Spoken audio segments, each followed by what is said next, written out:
ఈ బీసీలని అడ్డం పెట్టుకొని నేను ఛాంపియన్ కావాలి. వీళ్ళెవరండి? ఒక ఆయన కుల దూషణ, ఆయన ఒక ఆయన ఎన్నికల ముందు హామీ ఇచ్చి ఇప్పుడు నిర్వీర్యం చేస్తున్నాను, ఇంకొక ఆయన దేశం అంతా ఈడబ్ల్యూఎస్ తీసుకొచ్చి దోపిడీ చేసిన. వీళ్ళు బీసీల ఛాంపియన్లు ఎట్లయితారు? వీళ్ళు ఛాంపియన్లు కాదు, బీసీల ద్రోహులు వీళ్ళంతా. రాష్ట్రంలోని రాజకీయ పార్టీలన్నీ బీసీ 42% రిజర్వేషన్ పై చుట్టూ తిరుగుతున్నాయి. అసలు బీసీ 42 రిజర్వేషన్ ఎట్లా సాధ్యమవుతుంది? అసలు ఏంటి? బీఆర్ఎస్ త్వరలో కరీంనగర్లో సభ పెడుతుంది. ఆల్రెడీ కవిత కూడా ఈ రోజు నుంచి 72 గంటల దీక్ష అంటుంది. బీజేపీ కూడా నిన్న మొన్న ఒక సభ పెట్టినట్టుంది. సో ఓవరాల్గా అసలు ఏ పార్టీలు బీసీలకు మద్దతు ఇస్తున్నాయి, ఏ పార్టీలు వ్యతిరేకం ఉన్నాయి, అసలు మొత్తం వ్యవహారం అడగడానికి మనతో పాటు బీసీ లీడర్ వట్ట జానయ్య ఉన్నారు. అన్న నమస్తే. ఏం చెప్తారు బీసీ 42% రిజర్వేషన్ సంబంధించి? పార్టీలు అన్నీ ముందుకు వస్తున్నాయి, మరి ఎట్లా ఎప్పుడు సాధ్యమైతే? వాస్తవంగా కాంగ్రెస్ పార్టీ ఎన్నికల ముందు ఏదైతే కామారెడ్డి డిక్లరేషన్ కావచ్చు, ఇంకో చోట కావచ్చు, అనేక సందర్భాల్లో మాట్లాడి బీసీలకు 42% మేము అధికారంలోకి వచ్చిన 6 నెలలలోపు ఇస్తామనేటటువంటి వాగ్దానం చేసినటువంటి పార్టీ కాంగ్రెస్ పార్టీ. ఇచ్చినటువంటి మాట ప్రకారం ఇప్పుడు 2 సంవత్సరాలు గడుస్తున్నప్పటికీ కూడా ఏదైతే 42% అన్నారు విద్యా ఉద్యోగ రాజకీయాల్లో కల్పిస్తామని చెప్పినటువంటి కాంగ్రెస్ పార్టీ కానటువంటి లోకల్ బాడీ ఎన్నికల గురించి పోయి ఢిల్లీలో ధర్నా చేస్తా, హైదరాబాద్లో నిరాహార దీక్ష చేస్తా అని చెప్తూ వాళ్ళ చేతిలో ఉండబడినటువంటి విద్యా ఉద్యోగానికి సంబంధించినటువంటి దాంట్లో ఏమాత్రం కూడా వాళ్ళ మాట నిలబెట్టుకున్నటువంటి పరిస్థితి లేదు. అంటే దాన్ని సైడ్కి దోసి ఓన్లీ లోకల్ బాడీ అనే దాని మీదనే వాళ్ళు ప్రజల్ని ఇంకా బీసీ సమాజాన్ని మభ్యపెట్టేటటువంటి ప్రయత్నం చేస్తూ ఉన్నారు. కాబట్టి అంతేకాకుండా బీఆర్ఎస్ పార్టీ గతంలో 33% పైన ఉండబడినటువంటి రిజర్వేషన్ని వాళ్ళ అధికారంలో ఉండగానే మరి దాన్ని 22%, 20% ఒక్కొక్క ఏరియాని బట్టి ఒక్కొక్క రకమైనటువంటి విధంగా తగ్గించి ఇవాళ బీసీలంతా చైతన్యం అవుతారు అనేటటువంటి వాస్తవాన్ని తెలుసుకొని మరి రేపు 8వ తారీఖు నాడు కరీంనగర్లో సభ పెడతా అని మొసలి కన్నీరు కారుస్తున్నటువంటి బీఆర్ఎస్ పరిస్థితి కావచ్చు. ఇక ముఖ్యంగా బీజేపీ అంటే బీసీల పక్షపాతి, బీజేపీ అధికారంలోకి వస్తే బీసీలను ముఖ్యమంత్రి చేస్తామని చెప్పుకున్నటువంటి బీజేపీ పార్టీ మరి నూతనంగా ఎన్నికైనటువంటి వాళ్ళ పార్టీ ప్రెసిడెంటు మరి మొన్న ఓపెన్గానే మాట్లాడడం జరిగింది. ఇది అమలయ్యేది కాదు, దీన్ని మేము యాక్సెప్ట్ చేయము, అందులో ఉన్నటువంటి ముస్లింలని తొలగించి మరి ఉన్న 42% హిందువులకు ఇస్తేనే ఒప్పుకుంటాం అనేటటువంటి మాటలు వాళ్ళ మాట. అంటే బీసీ సమాజం అంతా కూడా ఆలోచన చేయాల్సినటువంటి పరిస్థితి, ఆలోచిస్తున్నటువంటి సందర్భం కూడా. ఎందుకంటే గతంలో బీసీలకు ఎన్ని మాయమాటలు చెప్పినా ఇని మరి గొర్రెల మంద మాదిరిగా పోయి వాళ్ళకు ఓట్లేసి వాళ్ళకి అధికారాలు అందించినటువంటి బీసీ సమాజం ఇవాళ నికారసుగా నిలబడి ఆలోచన చేస్తున్నటువంటి సందర్భం. బీసీ సమాజంలో అనేక మంది విద్యార్థులు, మేధావులు, ఉద్యోగులు అందరూ కూడా ఇవాళ అంతో ఇంత అవగాహనకు వచ్చి ఏ పార్టీ ఏ రకంగా బీసీలను మోసం చేస్తుందనేటటువంటి వాస్తవాన్ని తెలుసుకురు కాబట్టి ఆ వైపుగా ప్రయాణం చేస్తారు. కాబట్టి అన్ని పార్టీలు సడన్గా మేము మేము మేము అంటూ లేచిన కానించి బీసీ బీసీ బీసీ అంటే బీసీల జపం చేస్తూనే మోసం చేసేటటువంటి కుట్ర జరుగుతున్నటువంటి సందర్భంలో ఇవాళ ఈ రాష్ట్రంలో నిజంగా బీసీలకు జరుగుతున్నటువంటి అన్యాయాల మీద పూర్తి అవగాహనతోని తీన్మార్ మల్లన్న గారి నాయకత్వంలో మరి ఒక బీసీ జేఏసీ ద్వారా మేము అందరం కూడా ఉద్యమాన్ని చేపడతా ఉన్నాం. ఖచ్చితంగా ఈ పార్టీలు గత 70-80 ఏళ్ళ నుంచి ఏ రకంగా మోసం చేసారు చెప్తారు. అంటే అసలు యాక్చువల్గా బీసీ 42% రిజర్వేషన్ సంబంధించి బీసీ సంఘాలే తలా దిక్కుపోతున్నాయి. కొందరేమో ఆర్డినెన్స్ ద్వారా వస్తూ అంటారు, కొందరేమో 9 షెడ్యూల్ కావాలంటారు. బీసీ ఇంటలెక్చువల్స్ ఏమో ఒకటి చెప్తున్నారు. బీసీ సంఘాల నాయకులు ఆల్రెడీ ముఖ్యమంత్రిని పోయి కలవడం, దండాలు శాలువలు అన్నీ అది అయిపోతున్నాయి. మరి అసలు ఎట్లా బీసీ సంఘాలే బీసీలను ఎందుకు ఇట్లా సైడ్ ట్రాక్ పట్టిస్తున్నాయి?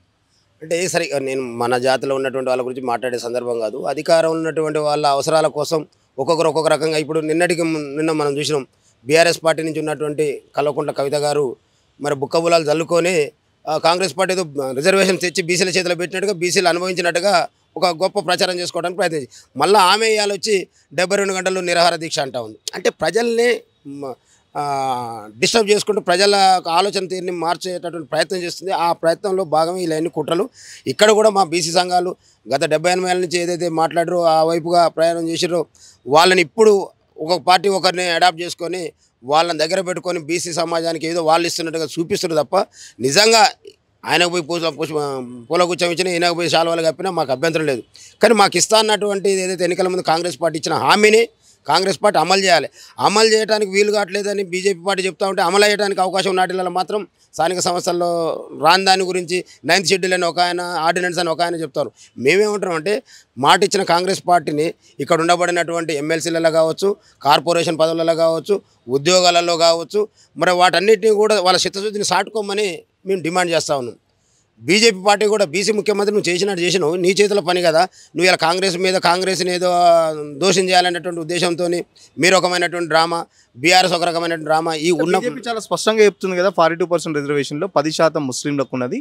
సో అది కనుక అమలైతే నిజంగా బీసీలే నష్టపోతారు అని చెప్పేసి కేంద్ర మంత్రి బండి సంజయ్ కూడా చెప్పిండు. సో 10% ముస్లింలకు తీసేస్తే ఖచ్చితంగా మేము దాన్ని అమలు చేస్తామని చెప్పేసి చాలా స్పష్టంగా చెప్తున్నారు కదా. అయితే ఈ దేశంలో, ఈ రాష్ట్రంలో మీరు ఎక్కడైనా చూడండి, బీజేపీ పార్టీ ఈడబ్ల్యూఎస్ గురించి ఎవడు ఫైట్ చేయలే, ఎవడు కొట్లాడలే, వాళ్ళకు జరుగుతున్న అన్యాయం గురించి ఎవరు మాట్లాడలే. కానీ రాత్రికి రాత్రే తీసుకొచ్చి రాష్ట్రాల మీద వదిలేస్తే ఇవాళ 10% రిజర్వేషన్ అమలు చేస్తున్నటువంటి దానికి అవకాశం ఉంటుంది. ఎన్నో ఏళ్ల నుంచి, ఎన్నో తరాల నుంచి బీసీలకు జరుగుతున్న అన్యాయం మీద అందరూ బీసీ నాయకత్వాన్ని ఇవాళ పోయి అన్ని పార్టీలని ఎత్తుకుని మోస్తూ ఉన్నారు. బీసీలకు ఇచ్చే కాడికి వచ్చేసరికి మాత్రం అన్ని పార్టీలు కలిసి ఏదో ఒక రకమైన కొర్రీలు పెట్టి ఆఫ్ చేసేటటువంటి కుట్ర చేస్తూ ఉన్నారు. కానీ ఇలా బీసీ సమాజం వాళ్ళ కుట్రల్ని పసిగట్టలేనంత కింది స్థాయిలో లేదు. కాబట్టి రాబోయే రోజుల్లో బీసీలు ఏ రకంగా ఈ పార్టీలన్నిటికీ బుద్ధి చెప్పాలనే దానివైపే ప్రయత్నం జరుగుతుంది. ఆ వాస్తవాలని ఈ సమాజానికి, మా ప్రజలకు, మా బీసీ సమాజానికి గుర్తు చేసే క్రమంలో బీసీ చేసి ముందుకు పోతూ ఉంటుంది. ఎవరు అసలు బీసీ ఛాంపియన్ ఎవరు ఇప్పుడు? బీఆర్ఎస్ఆ, కాంగ్రెసా, బీజేపీ, లేకపోతే బీసీ సంఘాలా, లేకపోతే తీన్మార్ మల్లన్న? ఓన్లీ మేము బీసీ ఛాంపియన్ అని నిరూపించుకోవడానికి ఈ కొత్త ప్రోగ్రాంలన్నీ రోజు కూడా తీసుకొస్తారు. మరి అసలైన బీసీ ఛాంపియన్ ఎవరు మరి రాష్ట్రంలో? నేను ఏమంటున్నానంటే, ఈ బీసీలని అడ్డం పెట్టుకొని నేను ఛాంపియన్ కావాలి, వీళ్ళెవరండి? ఒక ఆయన కుల దూషణ, ఒక ఆయన ఎన్నికల ముందు హామీ ఇచ్చి ఇప్పుడు నిర్వీర్యం చేస్తున్నాను, ఇంకొక ఆయన దేశం అంతా ఈడబ్ల్యూఎస్ తీసుకొచ్చి దోపిడీ చేసిన. వీళ్ళు బీసీల ఛాంపియన్లు ఎట్లయితారు? నిజంగా వీళ్ళకి చిత్తశుద్ధి ఉంటే ఈ మూడు పార్టీలు అసెంబ్లీలో తీర్మానం చేస్తుంది, బీజేపీ కేంద్రానికి పోయేసరికల్లా మాకు సంబంధం లేదంటది. ఎన్నికల ముందు హామీ ఇస్తలేదు, ఈయన ఉన్నాగానే ఉన్న రిజర్వేషన్ తగ్గించి పడేస్తారు. వీళ్ళు ఛాంపియన్లు కాదు, బీసీల ద్రోహులు వీళ్ళంతా. వీళ్ళని బీసీ ద్రోహులుగా ఇక్కడ ఉన్నట్టు సమాజం గుర్తించింది. వీళ్ళకి రాబోయే రోజుల్లో ఈ రాష్ట్రంలో పుట్టగతులు ఉండవు. బీసీలంతా ఏకమవుతా ఉన్నారు. బీసీలందరూ ఏకమై ఒక పార్టీని నిర్ణయించుకొని బీసీల నాయకత్వంలోనే ముందుకు పోయి బీసీలకు రావాల్సినటువంటి దాన్ని వాళ్ళ జీవోలతో, ఆర్డినెన్సులతో మాకు అవసరం లేదు. మా జాతుల చైతన్యం అయితే ఈ అసెంబ్లీని, ఆ పార్లమెంటుని మేము క్యాప్చర్ చేసుకొని మాకు కావాల్సినటువంటి వాటిని అన్నింటి కూడా సాధించుకోవడం కోసం మేము అందరం కూడా ఏకమవుతా ఉన్నాం. ఇక్కడ ఉన్నటువంటి బీసీ సమాజాన్ని మొత్తం కూడా ఏకం చేస్తా ఉన్నాం. ఆ పార్టీల కాడ తొత్తులుగా మారినటువంటి వాళ్ళని ఇక్కడ ఉన్నటువంటి బీసీ సమాజం వెలేస్తుంది, వాళ్ళని ఎక్కడికక్కడ నిర్బంధిస్తుంది. వాళ్ళని నమ్మే పరిస్థితిలో ఇక్కడ ఉన్నటువంటి ఇప్పుడున్నటువంటి సమాజం లేదు. అంటే బీజేపీ పార్టీ కూడా చెప్తుంది కదా, కామారెడ్డి డిక్లరేషన్ అమలు ఇచ్చేటప్పుడు మమ్మల్ని అడిగి చెప్పిర్రా, చాలా స్పష్టంగా అడుగుతున్నారు, మాకు చెప్పి చేసిర్రా, మీరు ఇచ్చిన హామీ మీరు నిలబెట్టుకోవాలని చెప్పి చెప్తారు కదా బీజేపీ పార్టీ వాళ్ళు కూడా. ఇప్పుడు మేము ఏమంటున్నామంటే, ఎవరి అవసరానికి వాళ్ళు బీసీలకు హామీలు ఇచ్చుకుంటా ఎన్నికలకు రాగానే ఈయన ఇస్తాన్న దాన్ని ఆయన వ్యతిరేకిస్తారు. వీళ్ళంతా కూడా అగ్రవర్ణాల కుట్రలో భాగం. వీళ్ళందరూ ఎటుబడి ఆ పార్టీ అయినా ఈ పార్టీ అయినా బీసీలని చైతన్యం చేసిన, బీసీలకు అవకాశం ఇచ్చిన, ఈ రాష్ట్రంలో అతి తక్కువ ఉండబడినటువంటి గింతంత శాతం ఉన్నటువంటి ఈ అగ్రవర్ణాలు పెత్తనానికి దూరం అవుతారు అనేటటువంటి కుట్రలో భాగమే ఇవాళ బీజేపీ పార్టీ కావచ్చు, బీఆర్ఎస్ పార్టీ కావచ్చు, కాంగ్రెస్ పార్టీ, ఈ మూడు పార్టీలలో ఉన్న వాళ్ళు పెత్తనం చేసే వాళ్ళంతా అగ్రవర్ణాలే కదా.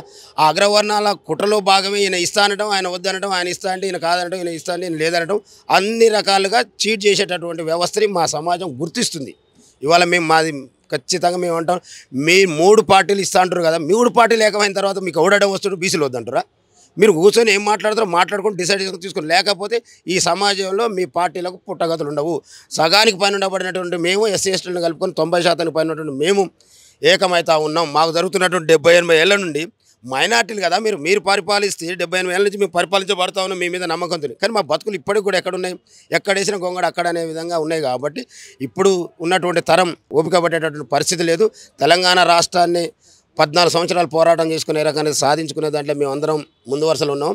మాకు రావాల్సినటువంటి హక్కులను సాధించుకోవడంలో మెజార్టీ ప్రజలమైనటువంటి మేము ఈ మైనార్టీల పాలన కింద ఉండటానికి ఏమాత్రం కూడా ఉండే ప్రసక్తి లేదు. ఖచ్చితంగా రాజకీయ పార్టీలు మోసం చేస్తున్నాయి అంటున్నారు. మరి ఎట్లా సాధ్యమవుతుంది అసలు? బీసీలు ఎట్లా అంటే ఈ 42% రిజర్వేషన్ ఎట్లా రాజకీయ ప్రక్రియ ద్వారా కాకుండా ఇంకా ఏ ప్రక్రియ ద్వారా సాధ్యమైంది అనుకుంటారు? మేము ఏమంటున్నాం అంటే, ఈ రాష్ట్రాన్ని పరిపాలించే స్థాయికి మేము ఎదగలిగిన తర్వాత మేము డిసైడ్ చేసుకుంటాం కదా, చట్టం చేసే కాడికే మేము పోవాలనేటటువంటి. ఎందుకంటే వీళ్ళని చట్టాల కాడికి పంపినంత కాలం మాకు వీళ్ళు చుట్టాలు కాదు, మమ్మల్ని ఎంతసేపటికి అణచివేతకు గురి చేస్తున్నటువంటి ఈ వాస్తవాలను గ్రహిస్తున్నాం. కాబట్టి ఇక మేము ఆ పార్టీలను కానీ వాళ్ళని కానీ సహించేది కానీ నమ్మేది కానీ లేదు. మాకు మేము చైతన్యమవుతాం. బీసీలకు ఒక ప్రత్యేకమైనటువంటి పార్టీ రాబోతూ ఉంది.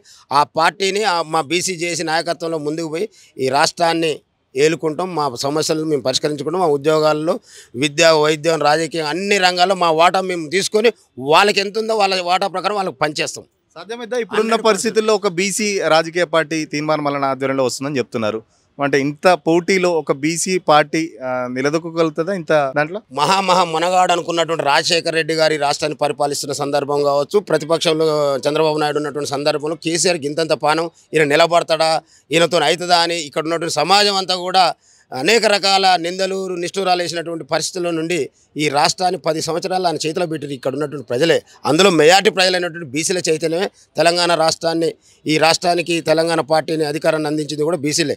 మీరు అట్లా ఏమనుకోవాల్సిన అవసరం లేదు. చైతన్యవంతమైనటువంటి ప్రజలు ఉన్నారు, ఉద్యమ స్ఫూర్తి కలిగిన వాళ్ళు ఉన్నట్టు తెలంగాణ ఉద్యమంలో పనిచేసినటువంటి నాయకత్వమే కాబట్టి ఖచ్చితంగా తీన్మార్ మల్లన్న నాయకత్వంలో ఇక్కడ ఉన్నటువంటి బీసీ సమాజం అంతా కూడా ఎప్పుడు అనౌన్స్ చేస్తున్నారు? కొత్త పార్టీకి సంబంధించి ఏర్పాటు ఎట్లా సాగుతున్నాయి? ఇక్కడ పార్టీలు చేస్తున్నటువంటి మోసాలని అన్నిటిని కూడా మా జాతులకు వివరించిన తర్వాత ఈ జాతులను చైతన్యం చేసుకొని జాతుల నుంచి వస్తూ ఉంది. ఇప్పటికే బలంగా మల్లన్న నాయకత్వంలో ఒక పార్టీ రావాలనేటటువంటి ఫోర్స్ వస్తూ ఉంది కాబట్టి అన్నిటిని చూసుకొని ఒక మంచి ముహూర్తంలో ప్రకటిస్తాం, ఈ రాష్ట్రాన్ని ఎన్నుకుంటాం. ఖచ్చితంగా ఇప్పుడున్న 3 రాజకీయ పార్టీలన్నీ బీసీని మోసం చేస్తున్నాయి. త్వరలోనే తీన్మార్ మల్లన్న ఆధ్వర్యంలో రాష్ట్రంలో ఒక బీసీ పార్టీ అవతరిస్తుంది. ఇప్పటికే గ్రౌండ్ లెవెల్లో మొత్తం ఏర్పాట్లన్నీ పూర్తవుతున్నాయి. ఎక్కడికి పోయినా బీసీలందరూ ఒక కొత్త పార్టీ రావాలని ఆశిస్తున్న నేపథ్యంలో తీన్మార్ మల్లన్న కూడా ఒక మంచి ముహూర్తం చూసుకొని పార్టీకి సంబంధించి అనౌన్స్మెంట్ కూడా త్వరలోనే ఉంటుంది. సో 42% రిజర్వేషన్ సంబంధించి అన్ని పార్టీలు బీసీలను మోసం చేస్తున్నాయి. కేవలం మేము బీసీల ఛాంపియన్ అని చెప్పుకోవడానికి రోజుకొక ప్రోగ్రామ్ ఇస్తున్నాయి. బట్ బీసీల అసలు ఛాంపియన్స్ ఎవరో తెలంగాణ ప్రజలకు అటు బీసీ సమాజానికి తెలుసని వటేజానే చెప్తున్న పరిస్థితి. వీడియో జర్నలిస్ట్ కళ్యాణ్తో సురేష్ పల్లవి టీవీ, హైదరాబాద్.